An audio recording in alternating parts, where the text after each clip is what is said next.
Bienvenidos nuevamente a una entrega de Con Toda Diversidad, un producto pensado y producido por el Museo de Medios de Comunicaciones, la Dirección de Diversidad, Disidencia Sexual e Identidad de Género, junto con nuestros amigues de Chaco TV. En esta oportunidad vamos a estar entrevistando a una personalidad, a una persona del ámbito de la cultura que desde los 14 años hace teatro y que es realizadora de gestora cultural, también es militante, actualmente es jefa de Departamento de Promoción Territorial y se considera una chica de barrio. Con nosotros, con ustedes, con toda la pantalla de Chaco TV, Ana María Verón. Bienvenida, Ana. Hola, muchas gracias. ¿Cómo No, estás? me río por lo de chica de barrio, le puse esa chica de barrio. Bueno. Sí, nos llamó mucho la atención esto de chica de barrio y el por qué.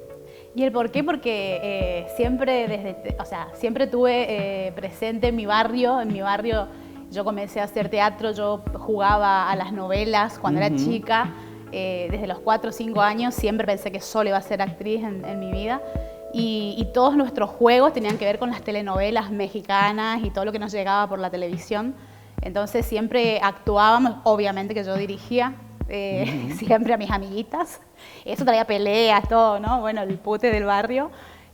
Así que bueno, siempre jugábamos y yo era la mala, siempre la mala. Rosa Salvaje era otra y yo era la hermana mala. Y bueno, y así siempre ese tipo de juegos. Entonces, mi infancia y mi barrio están muy relacionados a mis decisiones de vida, digamos, porque después transité un montón de tiempo en el teatro y bueno, me parece que tiene que ver como los orígenes de una también ahí. Vos sabés que yo te veo a vos y me remota a La extraña dama. No sé por qué, no me preguntes, pero me da ese ¿La monja perfil. buena o la chica mala? No, creo que la madre superiora. La madre super, sí. Que era Rosa Gallo, era Sí. la mala de la... Todas las actrices que hicieron personajes de mala eran mis actrices. Y estos primeros pasos en el teatro, ¿cómo fueron? Bueno, yo me acuerdo que era muy chiquita, quería ir a Sala 88. Yo nací en los 80, así que nos comimos, como toda la sociedad, nos comimos toda la crisis de la democracia, digamos, que había dejado lo anterior. Y como familia me acuerdo que no me podían pagar talleres de teatro. Y tampoco había mucha oferta, digamos. Y uno de los únicos espacios que ofrecía era Sala 88. Por eso amo tanto a Hugo Blota, que hoy no está con nosotros, pero reivindico todo su trabajo en el ámbito teatral. Y me acuerdo que jodía tanto con hacer talleres de teatro que una vez sale un taller de teatro de verano y no pude dormir toda la siesta porque mi mamá me iba a llevar a ese teatro y me iba a inscribir a ese taller. Tenía 10 años en ese momento. Ya tenía la experiencia de ser la mala en las novelas del barrio. Y bueno, entonces me fui ese día, no dormí toda la siesta, esperé que mamá se levante, se bañe, nos bañamos, que eso nos fuimos. Y cuando llegamos había suspendido el taller, estaba por la 9 de julio en ese momento la sala, y había un cartel grande que decía se suspende por falta de alumnos, digamos. O sea, era la única que quería ir a ese taller, evidentemente.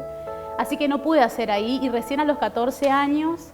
mientras tanto sí, hice danza, guitarra, piano, canto, fui al coro de niños, todas las acciones culturales me encantaban siempre. Fue una diversión para mí pasar por todas esas experiencias que me llenaron de un montón de ilusiones y no sé, me formaron básicamente eso. Y bueno, esa desilusión me llevó a que después, a los 14 años, Mil Cisnardo abre una escuela de teatro acá que se llamaba EFA, Escuela de Formación Actoral, y bueno, ahí pude ingresar y nunca más me fui de ahí. Así que bueno. Me imagino que en este camino de la búsqueda de lo artístico, de lo cultural, has tenido referentes. Sí. ¿Cuáles son esas o esos referentes con la que te identificas? Y mis referentes son, como maestra, así luz, es Mil Cisnardo. Es una maestra que es súper completa, la que podés aprender, no sé, infinidad de cosas. Sobre todo la esencia teatral podés encontrar, en escucharla nomás vos ya podés encontrar un montón de cosas, de imágenes, de tiempos, y poder conocer el teatro desde el principio, digamos, y saber qué fue el teatro y qué política es el teatro, porque es una política. es parte de la política, digamos, y es a través de donde se transmiten y se transmitieron distintas enseñanzas a través de los siglos, ¿no? Todo el arte en general. Pero ella es una de mis maestras que me marcaron, y después Guillermo Elordi y Mariana Ortiz Lozada, que son los maestros con los que también me formé, ya en otra rama teatral distinta a la de Milce, pero de la que aprendí un montón también. ¿Y otras referencias de otras partes? Y de otras partes, bueno, yo estuve viviendo en Buenos Aires, me fui a estudiar allá, y ahí hice casting en un elenco fascinante del teatro under de allá. Y bueno, ahí Santiago Calvo es uno de los referentes así del under del año 2000, de los 2000, porque en ese momento aparte estaba en ebullición el país, pero Buenos Aires era como una olla a presión. Así que era muy difícil hacer teatro en el sentido de que, por ejemplo, hacíamos funciones y ganábamos 5 pesos. Era lo que alcanzaba, digamos, una vez que se repartía después de hacer las funciones. Pero creo que fue el momento en el que más me cagué de hambre, porque no sé si se puede decir malas palabras o no, pero bueno, fue un momento crítico como artista, poder tratar de vivir del teatro, tratar de llevar adelante tus sueños, digamos, y no tener para comer. Pero eso, había un intercambio entre esa falta de poder comer, porque así fue de crítico el año 2000. De hecho, estuve esa noche del 2001 ahí en la plaza, entre todo eso que sucedió. Y era difícil poder vivir del teatro, poder vivir del arte en general, pero la experiencia artística riquísima que viví en esos años no se volvieron a repetir en mi historia, digamos, artística.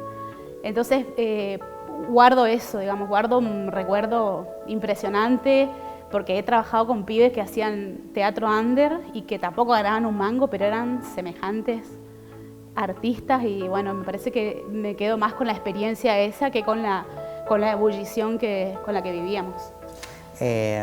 Muy linda historia, digamos, Sí. Lo que desarrollaste recién. Es muy real, digamos. En esto, sos gestora cultural. Y estos desafíos que por ahí uno se pone en la vida te lleva a proyectos teatrales. Y hoy estás, dos partes, digamos, ¿qué se siente ser gestora cultural? ¿Qué es ser gestora cultural? Y lo otro es, pudiste plasmar esa gestoría cultural en el departamento que actualmente estás como responsable. Sí, a mí me pasa, yo comencé a estudiar de grande gestión cultural, si bien había entrado a trabajar al Instituto de Cultura en el 2007, cuando inicia el Instituto de Cultura como promotora sociocultural. Hoy estoy a cargo de ese departamento, digamos. Pasaron muchos años, hace 16 años que estoy trabajando ahí. Pero me empecé a formar a los 32 años. Cuando ya tenía a mi hija, que tenía 6 años, yo me dedicaba a la artesanía y a hacer teatro. Y a trabajar. Trabajaba en distintas áreas del Instituto de Cultura. Me pasó algo con lo político, ¿no? Yo soy militante también, pero me pasó algo a mí a partir de, en el 2005, en el 2003, cuando asume Néstor, todavía vivíamos, muchos de nosotros como artistas y todo, vivíamos en desocupación. Sí. Perdón. Pero me sucedió que todo este movimiento político que generó el kirchnerismo, y por eso soy muy kirchnerista, me fue apuntalando a que yo tenía que seguir formándome. Siempre escuchaba los discursos de Cristina, donde decía, por ejemplo, tienen que agregarle valor a lo que hacen, el valor agregado, y hasta hoy lo sigue diciendo. Entonces, ¿qué era el valor agregado? ¿Qué era eso que decía? Bueno, terminé la secundaria, tengo un trabajo, estoy contratada, necesito pasar a planta, necesito una estabilidad laboral, pero necesito también formarme porque esto que hago me gusta. No es que lo hago solo porque es un trabajo, digamos, lo hago porque me gusta. Creo que soy una afortunada de poder trabajar en lo que realmente a mí me apasiona. Y de ahí siempre hay personas que fueron como guiando ese paso, digamos, y esto de terminar la secundaria, porque me había quedado una materia, estuve con una materia 10 años, estuve con una materia colgada. Bienvenida. Sí, bueno, tomé el plan Fines, que soy producto un poco del kirchnerismo, digamos. Hice el plan Fines, donde terminé la secundaria, que si bien la había terminado me quedaba una materia colgada, pero nunca la hacía. Bueno, surgió esta posibilidad, mi hermana me decía, tenés que terminar. Y yo no le daba importancia, cuando uno es joven tampoco le da importancia a muchas cosas. Y después eso ya vino, bueno, hay que hacer la facultad, hay que hacer, pero ¿qué hago? ¿Qué quiero hacer? No quería hacer nada de lo que había, las propuestas, hasta que surge la Facultad de Artes, Diseño y Ciencias de la Cultura, y ahí gestión cultural. ¿Cómo empiezo la gestión cultural? Pensando en que iba a gestionar mi carrera de actriz, digamos, de artista. Y en el camino fui conociendo otras cosas. Fui viendo que la gestión cultural es sumamente importante, porque la gestión cultural puede trabajar los territorios, la gestión cultural puede organizar, la gestión cultural puede pensar una sociedad, puede pensar en conjunto con otros. Es súper importante poder, justamente ayer hablaba con una compañera de la facultad que me hacía una entrevista para su tesis, y yo le decía que, porque me decía ella, ¿qué pensás del gestor cultural empírico y el gestor cultural formado? El gestor cultural empírico es súper importante porque nace de su comunidad y entonces, de acuerdo a su contexto y a las necesidades que hay, resuelve a través de la gestión cultural. Y el gestor cultural formado, por ahí le falta esa empiria que tiene el otro, pero está bueno que se formen también. Porque cuando uno tiene una responsabilidad política, porque manejamos recursos del Estado, manejamos acciones culturales todos los días que tienen que ver con el Estado y que nosotros como trabajadores del Estado somos servidores públicos. Entonces es sumamente importante la responsabilidad de poder reflexionar todo el tiempo sobre nuestra tarea, pero también el compromiso y la formación para eso.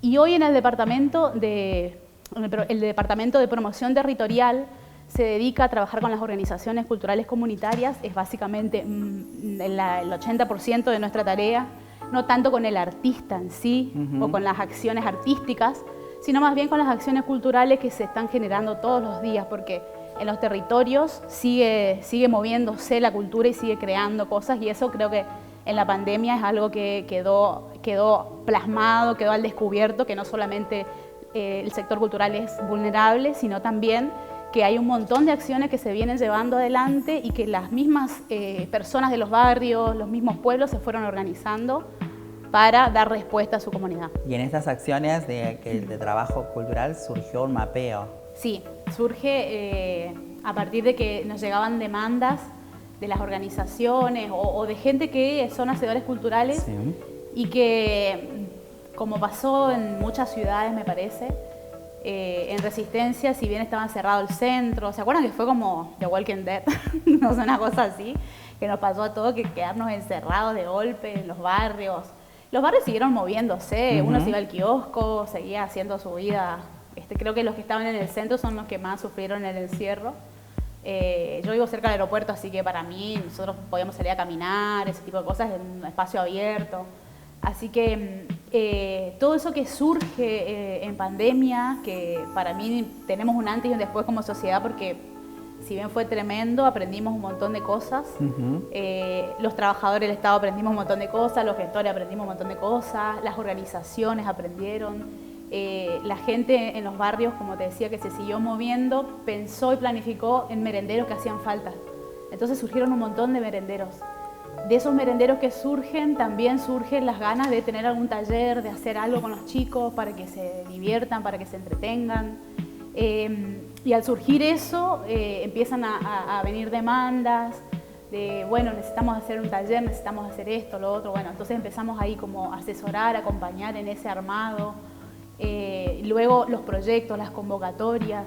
Ahí se ve también que necesita el sector cultural organizarse más. Por ejemplo, estos barrios que tenían actividades se conformaron con personerías jurídicas, otros sin personerías jurídicas, se juntaron y se formó de hecho la organización. Y entonces, al ver que había tantas, empezamos a pensar, bueno, esto sí o sí tenemos que registrarlo, esto sí o sí hay que relevar, tiene que quedar esto asentado. Y después de eso pensamos, ya una vez que se empezaron a organizar más, digamos, pensamos, bueno, ¿cómo hacen para relacionarse entre ellos? Porque tampoco se conocen en los territorios. Sí. O sea, tenés en Barranquera 5, 6, 10, 15 organizaciones que no se conocen entre sí, barriales, digamos, y que hacen acciones culturales. Entonces surgió la necesidad de ponerlas en un mapa. Entonces, yo como organización, si yo tengo una organización, puedo entrar a ese mapa digital en donde puedo ver qué está pasando en Barranqueras, qué organizaciones hay, y puedo interactuar, puedo relacionarme, de esa manera se pueden generar redes. Sí. El mapa básicamente es una herramienta que le puede servir a un chico que está estudiando gestión cultural o alguna carrera específica y quiere hacer un trabajo práctico, conocer organizaciones, saber cómo están trabajando. Bueno, es como una herramienta que le puede servir a cualquiera, incluso a nosotros, para generar política pública. Como una cooperativa cultural. Sí, hay cooperativas culturales, hay un montón y eso todo está mapeado. Entonces Bien. vos podés entrar ahí y ver, y si por ejemplo tu organización de diversidad quiere trabajar en Barranqueras con otra organización de diversidad, Está ahí. vos podés encontrarla ahí, podés ver la información, decir, me puedo comunicar con ellos a través de este correo porque ellos hacen esta actividad que me interesa. ¿Y cómo lo encontramos en el Y podés internet? entrar a la página del Instituto de Cultura y hay una pestaña que dice promoción territorial, y en esa pestaña está colgado Toda la información. el código QR, donde vos podés, ahí a partir de ese código podés entrar y podés ver en el mapa y buscás por localidades si querés, con personería o sin personería, y todas son de base cultural. Hay algunas que son deportivas también, pero que a raíz de todo esto que sucedió fueron virando, y eso deportivo que hacían en el barrio también se convirtió en cultural. Empezaron a hacer acciones culturales. Entonces, están ahí y vos las podés ver tranquilamente, las podés encontrar y así saber si querés accionar con ellas o no, si querés formar redes. Y bueno, creo que es una buena herramienta la que se construyó para que todo el mundo pueda usarla.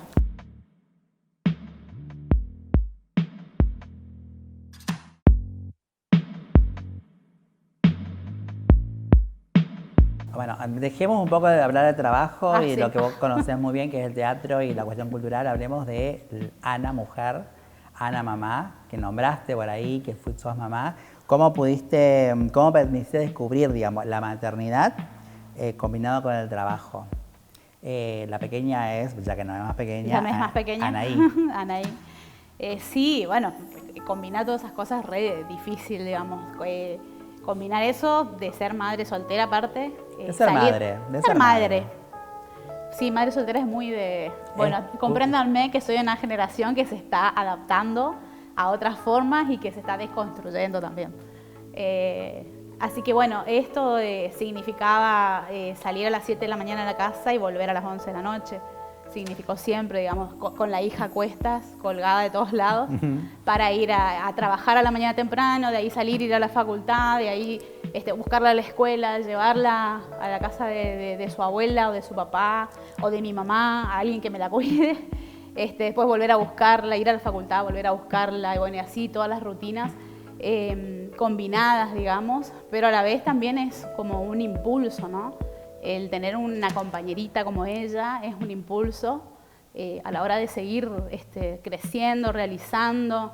Creo que nada de todo lo que pude hacer lo podría hacer sin ella, digamos. Es una gran compañera, sigue siendo una gran compañera de militancia también. Y de hecho me acuerdo, y muchos compañeros de teatro se acuerdan de que cuando nació estaba en un carrito y tenía 6 meses y ella mirando, ¿no? Y comiendo una bananita, algo ahí, nosotros actuando, ensayando en este mismo lugar.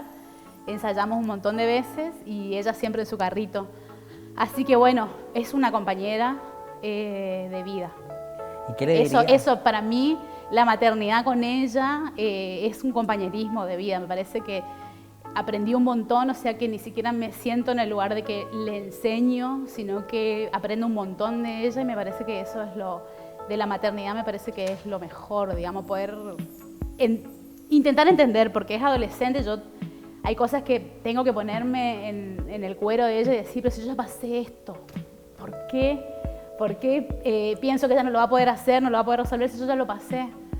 Venís de una familia de muchas mujeres y con historia. Matriarcal, una familia matriarcal. Y con historia. Está Lucy, Eliana, Verónica, Luciana y Mónica. Y vos. Sí. Y hay 2 varones. Sí, no importa. Pero sí es una familia matriarcal. Ahí no hay que romper el patriarcado, sino el matriarcado. Pero venís de una familia militante de lucha, Sí. porque Lucy es una gran luchadora de la vida. ¿Qué le podrías decir a Lucy? Y Lucy es una guía, es otra compañera. Cuando es una madre que se deconstruyó, es una madre que tampoco era de mi signo político, así que se fue construyendo todos los sentidos. Hoy por hoy coincidimos políticamente. Yo como que tuve una identidad política desde muy chiquita, entonces no coincidíamos en la identidad política, pero yo aprendí un montón de ella, de la militancia, de la boleta puerta a puerta para las elecciones, de la carpa blanca, esa carpa de la dignidad. Creo que también, al igual que mi hija, son dos compañeras que caminan conmigo en distintos tiempos, digamos, con distintas edades, pero son compañeras. Y la Lucy se deconstruyó un montón como madre, como mujer y como militante. Y bueno, y esa deconstrucción me parece que es la que un poco nos acompaña a todas, ¿no? Yo hace 2 años, o no sé, antes de la pandemia fue en realidad, me acuerdo que hubo un encuentro de murgas acá en el Secual, y ella estaba y bailaba y estaba con su pañuelo verde. Y unas chicas de una murga, una murga que era de San Juan, les dice, ay, yo no puedo creer que usted, con la edad que tiene, esté a favor del aborto. Y mi mamá se empezó a reír y yo pensaba, ¿no? Qué loco, porque muchas veces quienes somos más jóvenes no vemos que hay alguien que vino caminando antes, que hay otros que caminaron antes que nosotros. Y por eso me gusta mucho la frase que ustedes utilizan, que es otras caminaron para que nosotras corramos. Yo creo que eso, las generaciones como mi mamá, como la Lucy, digamos, como Cristina Figueredo, nos han dejado un montón de enseñanzas y aprendizajes. Y esto yo pensaba cómo siendo jóvenes muchas veces pasamos por alto de que caminaron antes, claro, de que lo del aborto no surgió con nuestras edades y con nuestras necesidades, digamos, como mujeres jóvenes, sino que estas viejas vieron antes, y no eran tan viejas en ese momento, y vieron estas necesidades que ya ni siquiera eran para ellas, sino que para nosotras, sus hijas, y hoy nosotras miramos para nuestras hijas también y nuestras compañeras. Entonces, eso me pasa con la Lucy como institución Lucy y como madre. Me parece una gran compañera hasta el día de hoy. Nosotras siempre charlamos, hablamos de política. Creo que es lo que más, no sé, nos une. Yo aprendí un montón de ella y de otras compañeras que, bueno, me parece que sin eso no podríamos estar corriendo. ¿Y qué le dirías a esa Ana María Verón de la infancia, desde esta Ana María Verón? Y que esa Ana de la infancia quería ser una gran actriz y pensaba que solamente eso iba a ser en la vida, que no había otra cosa para hacer más que ser actriz, porque también toda la imaginación que tenemos cargada culturalmente, ¿no? Sobre el arte, sobre la cultura, sobre el teatro, sobre el ser famoso, todas esas cuestiones que teníamos, que ni se preocupe porque lo que está haciendo está buenísimo y que tiene que ver con esa raíz barrial, digamos, con esa rosa de lejos del barrio, que hoy está interactuando en el territorio, digamos, y que es re importante lo que está haciendo porque cree en eso sobre todo y porque va construyendo con otros, que eso es sumamente importante para mí. ¿Y qué son esos proyectos que tenés, que estás desarrollando ahora? Y esos proyectos son poder fortalecer a las comunidades, fortalecer a lo que ya está, porque no es que el Estado lo hizo, sino que la gente se organizó en los territorios. Y la tarea que nos queda a nosotros es fortalecer eso para que eso no se pierda y que siga creciendo. Esas son las tareas principales. Somos garantes de derecho como trabajadores del Estado y esas garantías que nosotros tenemos que darle a la sociedad, que aparte se trabaja con recursos de la sociedad, entonces hay que darle esas garantías, hay que sostener esos derechos. Como decían nuestros sindicatos siempre, mi trabajo son tus derechos. Y es así, o sea, no hay otra. Mi trabajo son tus derechos. Que vos puedas tener derecho a la cultura, al acceso a la cultura, que vos puedas como pibe conocer el cine, que vos puedas tener una obra de títere en tu barrio, poder tener una chocolatada como las que yo iba cuando era chiquita en el barrio, digamos, con títeres, con acciones que llevan que hay artistas que van a los barrios, digamos, y que por ahí no son tan conocidos como los artistas que salen, que están en la Casa de la Escultura o en algún espacio, digo Casa de la Escultura por decir algo, en algún espacio, pero hay otros que están yendo a los barrios. Y bueno, eso hay que sostener en el tiempo y eso hay que fortalecer porque eso no se puede perder. ¿O alguna obra de teatro? ¿Que me haya gustado mucho? No, ¿qué estás pensando? Sí. ¿A futuro? Se vienen a Palpí.